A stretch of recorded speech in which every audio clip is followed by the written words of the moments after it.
नमस्कार, राजवीर सिंह सोलंकी विकासशील भारत के लिए आज हम विषय लेके आए हैं, लुटियन जोन में से राजनेता बंगला क्यों नहीं खाली करते हैं।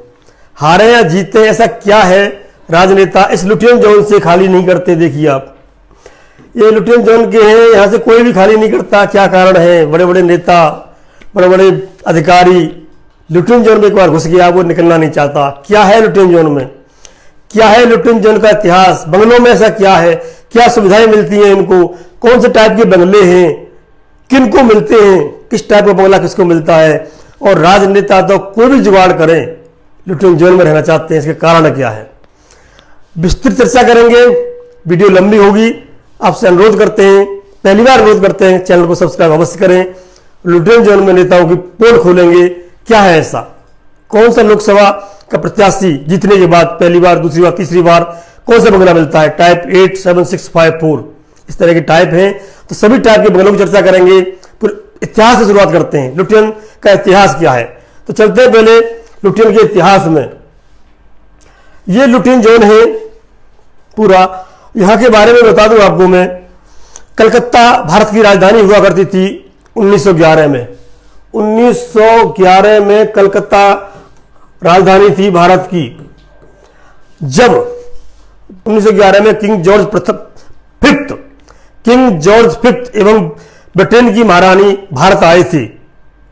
भारत आगमन पर, भारत जब उस समय ब्रिटेन की उपनिवेश हुआ करता था, भारत आगमन पर उन्होंने बताया था आपको 15/12/1911 को नींव रखी गई थी नई दिल्ली लुटियन जोन बनाने की। एडविन लुटियन को जिम्मेदारी सौंपी गई थी। इसका नक्शा बनाया गया था पूरा। इसका नक्शा भी दिखाएंगे आपको हम, कैसे नक्शा खींचा गया था और क्या क्या आता है इसमें। 1912 से इसका काम शुरू हुआ था। 1912 से काम शुरू हुआ। 1912 से काम शुरू होकर के और ये 1931 तक कंप्लीट हुआ। उनको 1931 में जाकर के कंप्लीट हुआ और करीब 15 साल रह पाए थे वो। 1947 में भारत स्वतंत्र हो गया था। काफी बड़ा एरिया है, आपको पता होगी। इंडिया गेट, जैसे कि बताया था हूं आपको मैं, लुटियन जोन में कितना एरिया है। इंडिया गेट का एरिया है ये राष्ट्रपति भवन है। यहाँ पर राष्ट्रपति भवन के पास ही यहाँ पे नॉर्थ ब्लॉक और साउथ ब्लॉक पड़ते हैं। यहाँ नेहरू प्लेस, ये कभी पीएम आवास हुआ करता था, पीएम आवास नेहरू जी का, किंतु इसको बाद में बदल दिया गया था मेमोरियल में। किंतु अब इसको जितने प्रधानमंत्री होंगे उनका म्यूजियम बना दिया गया है इसको नया। और प्रधानमंत्री 14 अप्रैल को डॉक्टर अंबेडकर जी के जन्म दिवस पर राष्ट्र को समर्पित करेंगे। नया प्रधानमंत्री मेमोरियल म्यूजियम बनाया गया है यहाँ पर। तो ये पूरा आसपास इसके बहुत सारे, ये बता दूं आपको, यहाँ पर मैं जितने भी ये फ्लैट्स हैं, ये इंडिया गेट के इधर सारे लुटियन फ्लैट्स हैं ये सारे। इसमें कई टाइप के बंगले हैं, बहुत सारे टाइप के बंगले हैं, उन सब पर चर्चा करेंगे। तो जैसे ही ये 1931 में बनकर तैयार हुआ और 1947 में हमें आज़ादी मिल गई। आज़ादी के बाद ये अलग से केंद्रीय लोक निर्माण विभाग या कहें कि केंद्रीय आवासन एवं शहरी विकास मंत्रालय के अधीन ये बंगला आवंटन होता है।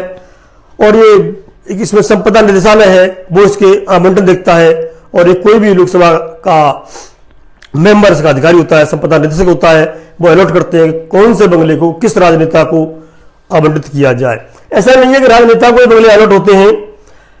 ये आर्मी में कोई भी हो, सेना का अधिकारी, नौसेना का, वायुसेना का, तीनों अधिकारियों को, जज, हाईकोर्ट के जज हो, सुप्रीम कोर्ट के जज हो, सभी को अलॉट होते हैं ये उनकी सीनियरिटी के हिसाब से। ऐसा ही नहीं है, senior IAS secretary, joint secretary, उनको भी होते हैं जी आईएएस, इनको भी ये अलॉट होते हैं। तो 4 तरह के अलॉटमेंट होते हैं राजनेताओं को, जो लोकसभा और राज्यसभा के सदस्य हो, उसके बाद मंत्री बने।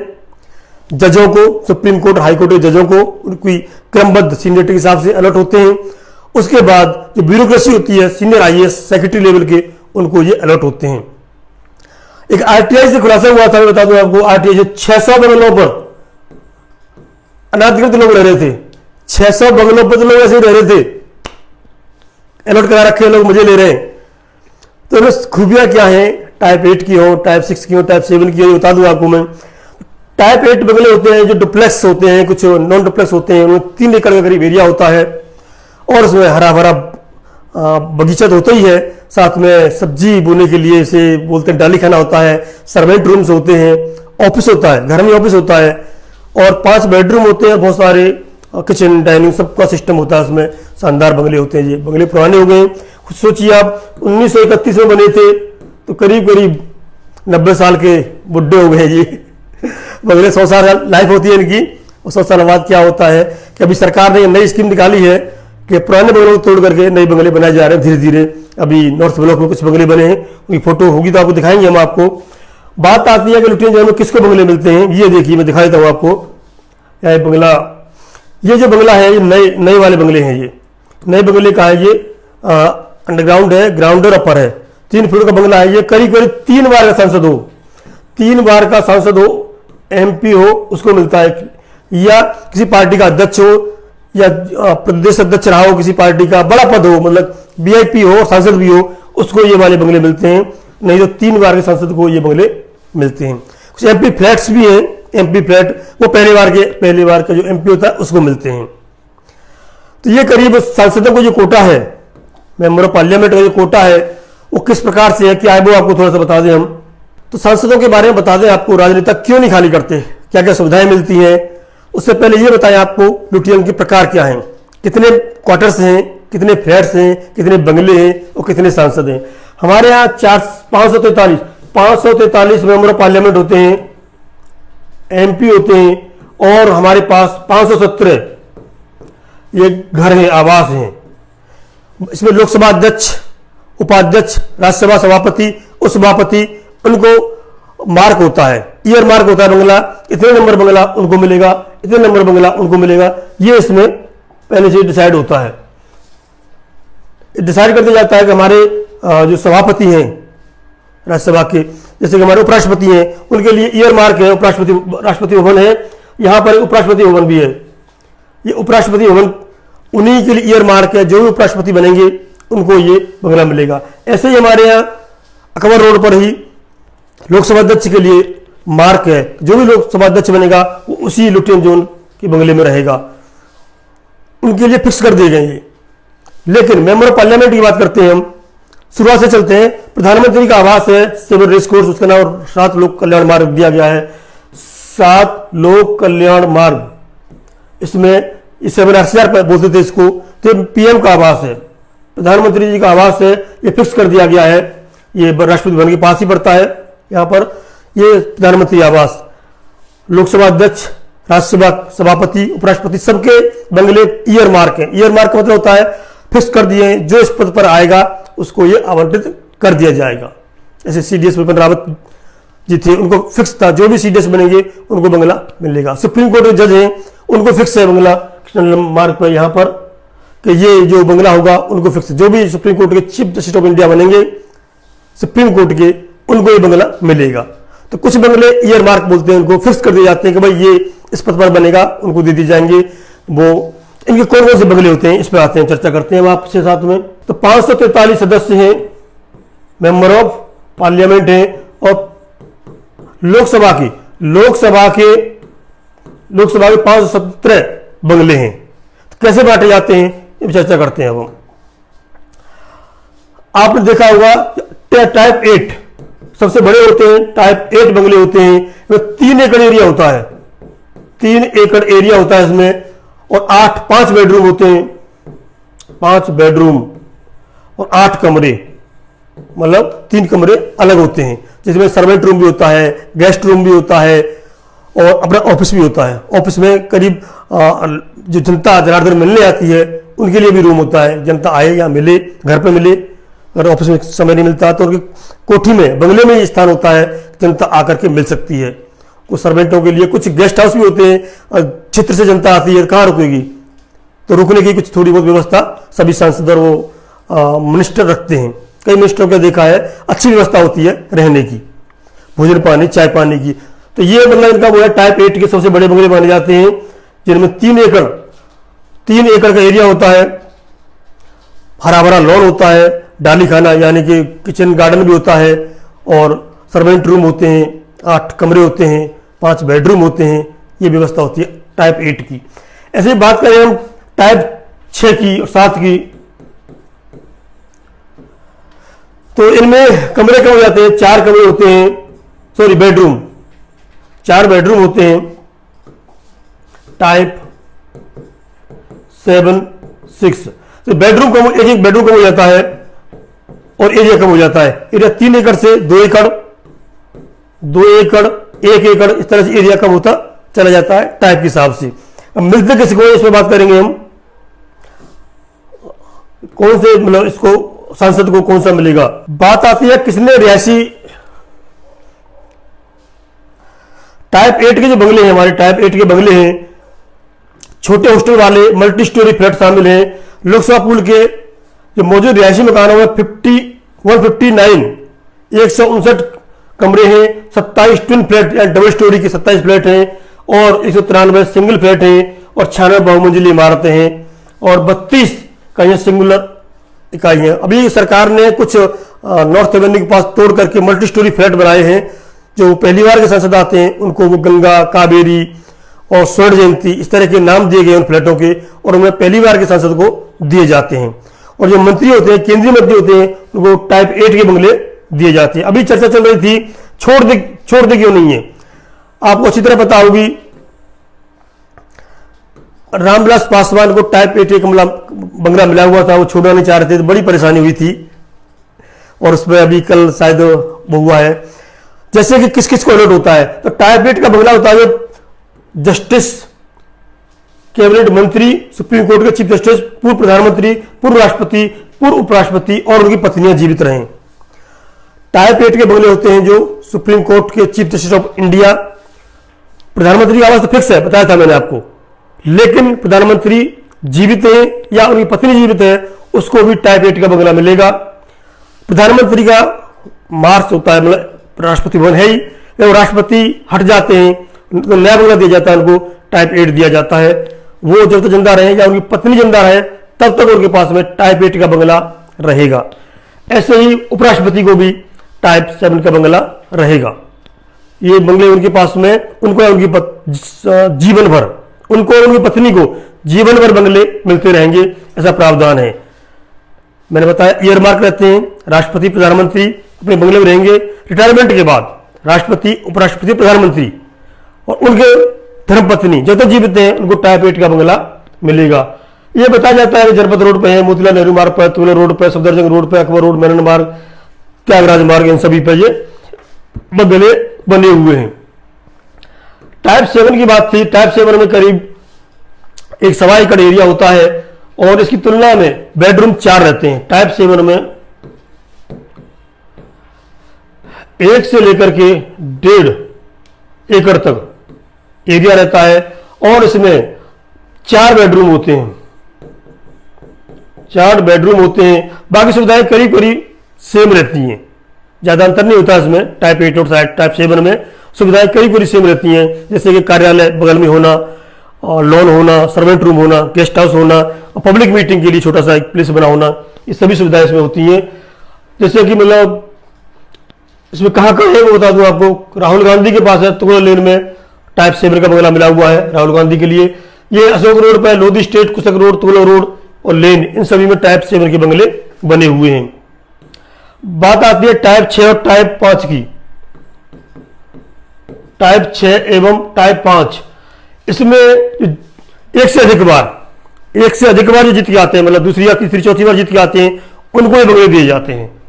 उसमें सीनियरिटी और उसकी मोस्ट पॉपुलरिटी के हिसाब से बंगले आवंटित किए जाते हैं।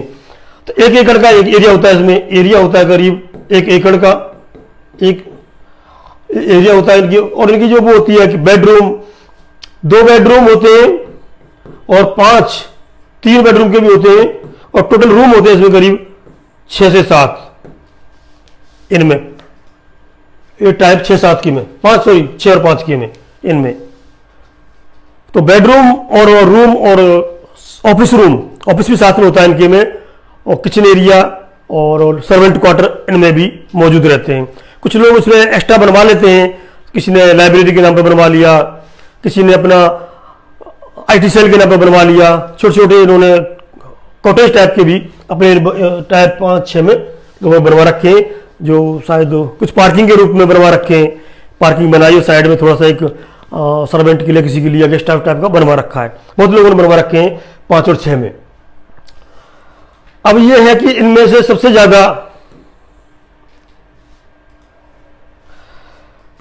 सुविधाएं क्या हैं, बात चल रही थी, किसको न मिलेगा। किसी सांसद को दिल्ली में घर नहीं मिल पाता। ऐसा होता है कि पुराने लोगों ने खाली नहीं किया, नए सांसद आ गए किसी कारण से खाली करने में। ऐसे आपको याद होगा शरद यादव, लोकसभा राज्यसभा किसी के मेंबर नहीं है कि उनके पास बंगला है अभी भी, तो उन्होंने सुप्रीम कोर्ट में गए थे और वहां रिक्वेस्ट की थी कि मेरी बीमारी के कारण मुझे 2 महीने का मौका और दिया जाए, 2 महीने का समय और दिया जाए, जिससे कि मैं अपनी रहने की व्यवस्था कर सकूं। इलाज के कारण मैं अभी मकान शिफ्ट करने की स्थिति में नहीं हूं। लेकिन उन्होंने अपनी पार्टी का, आरजेडी लालू प्रसाद यादव की पार्टी विलय कर दिया है और उनकी इच्छा है कि वहां से मैं राज्यसभा में दोबारा चुना जाऊं और वो बंगला मेरा रह जाए। अन्यथा उन्हें 50 गुना मार्केट का रेंट देना पड़ेगा, ऐसा है। अगर कोई सांसद को नहीं मिलता है और मार्केट में रहता है तो उसे मार्केट रेट हिसाब से दिया जाता है। और फिर दोबारा बता दूं मैं आपको, अगर किसी सांसद को आवास नहीं मिला होता है, शरद यादव जैसे लोगों ने घेर रखे और नहीं मिला उनको किसी कारण से, तो मार्केट रेट के हिसाब से उन्होंने प्राइवेट में रहने के पैसे दिए जाते हैं, चाहे होटल में रहे या बाहर रहे। अगर कोई व्यक्ति निर्धारित समय से ज्यादा रहता है इसमें, तो उसको 50 गुना ज्यादा रेंट देना पड़ता है। पर लोग कहीं ना कहीं से ऐसी सेटिंग कर लेते हैं उन्हें कुछ ना देना पड़े। अब मैं बताऊंगा इसमें क्या क्या इनका होता है। ये तो थी सांसद और मंत्रियों की बात कि सांसद और मंत्रियों को कौन कौन से बंगले मिलते हैं, कैबिनेट मंत्रियों को कैसे बंगले मिलते हैं, पहली बार दूसरी बार। पहली बार के सांसदों को फ्लैट्स मिलते हैं, बता दिया मैंने आपको।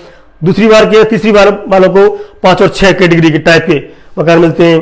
और जो कैबिनेट मंत्री होते हैं या 6-7 बार के सांसद होते हैं उनको टाइप 7 और 8 बंगले मिलते हैं। अब बात आती है कि जो सांसद नहीं है उनमें से किस किस को मिलते हैं। तो कुछ मुख्यमंत्री हैं, उनके नाम बता देता हूं यहां पर। के चंद्रशेखर राव, उसको मिला हुआ है। वाई एस जगनमोहन रेड्डी, उनको मिला हुआ है, मुख्यमंत्री है ये, इनको बंगले मिले हुए हैं। सुब्रमण्यम सोनोवाल तो पहले थे, इनको तो छोड़ दीजिए आप। त्रिवेंद्र रावत, ये भी हट गए, इनको छोड़ दीजिए। नीतीश कुमार को बंगला मिला हुआ है। विपिन देव कुमार, नॉर्थ ईस्ट में मिनिस्टर, इनको मिला हुआ है। और सी के संगमा, तो ये कई 9 लिस्ट है, इसमें से 3-4 तो हट गए हैं, जिनको मुख्यमंत्री रहते हुए भी दिल्ली लुटियन जोन में बंगले मिले हुए हैं। ये एक और बता दूं आपको, दिल्ली में पहले बीजेपी का जो कार्यालय था वो लुटियन जोन में एक बंगले में बना हुआ था। कांग्रेस का कार्यालय अभी भी एक बंगले में बना हुआ है। बीजेपी का जो प्रदेश कार्यालय है वो भी एक बंगले में बना हुआ है। तो पार्टियों ने भी किसी न किसी प्रकार से इस तरह से बंगले ऑफिस के रूप में घेर रखे हैं। उनको भी खाली करने की कवायद चल रही है।